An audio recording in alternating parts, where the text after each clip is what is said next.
আসসালামু আলাইকুম। Sinha kitchen with village ফুডে আপনাদের সবাইকে স্বাগতম জানাই।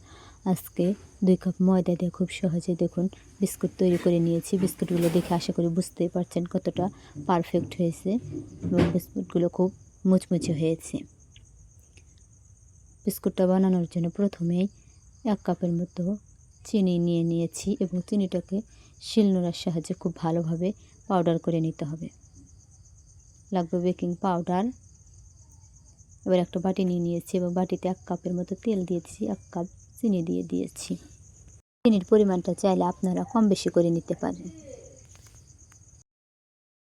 চিনির সাথে তেলটাকে খুব ভালোভাবে মিশিয়ে নিতে হবে।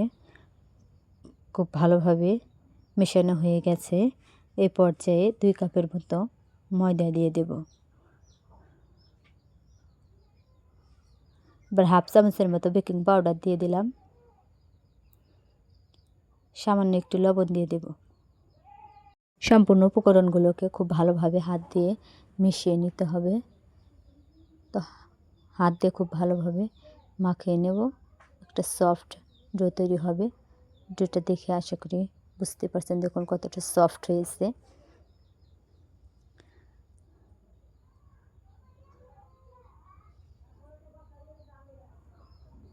এবার সম্পূর্ণ ডোটা এক জায়গায় করে নেব মাখিয়ে। দেখুন এবার এই ডো থেকে অল্প অল্প করে লেচি কেটে বিস্কুটের শেপ তৈরি করে নিতে হবে।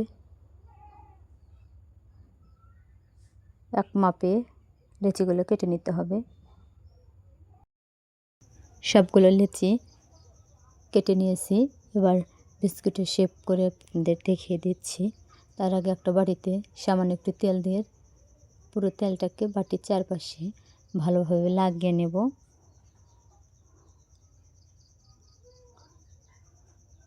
খুব ভালোভাবে লাগিয়ে নিয়েছি। এ পর্যায়ে উপর থেকে ময়দা ছড়িয়ে চারপাশে খুব ভালোভাবে ঘুরিয়ে ঘুরিয়ে ময়দাটাকে বাটির চারপাশে লাগিয়ে নেব।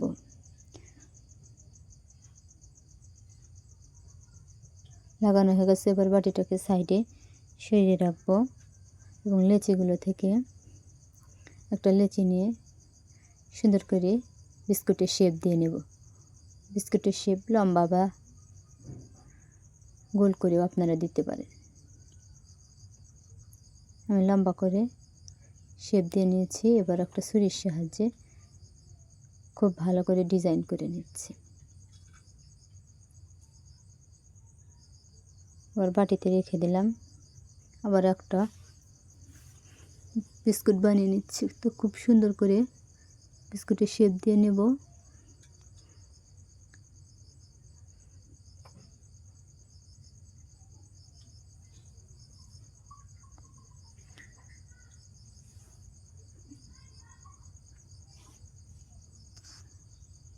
এবার ছুরির সাহায্যে আবারও খুব ভালোভাবে বিস্কুটটাকে ডিজাইন করে নেব।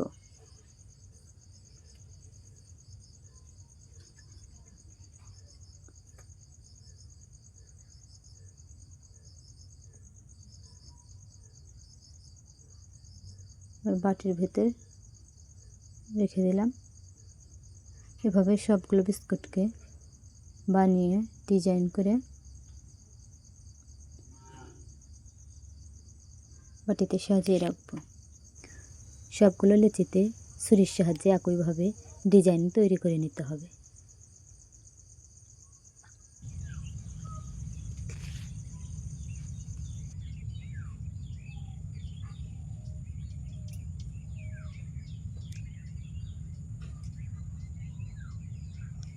বিস্কুটের ডিজাইন করা হয়ে গেছে। এবার বিস্কুটগুলোকে বাটিতে একের পর এক সুন্দর করে সাজিয়ে দেব।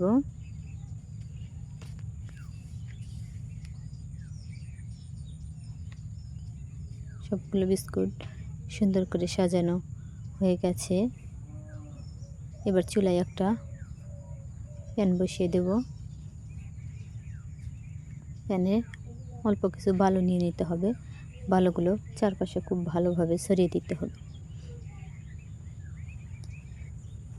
এবং তার মধ্যে একটা স্ট্যান্ড বসিয়ে দিলাম। স্ট্যান্ডের উপর বাটিটা দিয়ে একটা ঢাকনা দিয়ে 10 মিনিটের জন্য কুক করে নিলেই রেডি হয়ে যাবে ময়দা দিয়ে মুচমুচে বিস্কুট। বিস্কুটগুলো দেখেই বুঝতে পারছেন কতটা সুন্দর হয়েছে। ঠান্ডা হলে বিস্কুটটা আরও শক্ত হবে। ভিডিওটি ভালো লাগলে অবশ্যই লাইক কমেন্ট শেয়ার করতে ভুলবেন না। খোদা হাফেজ।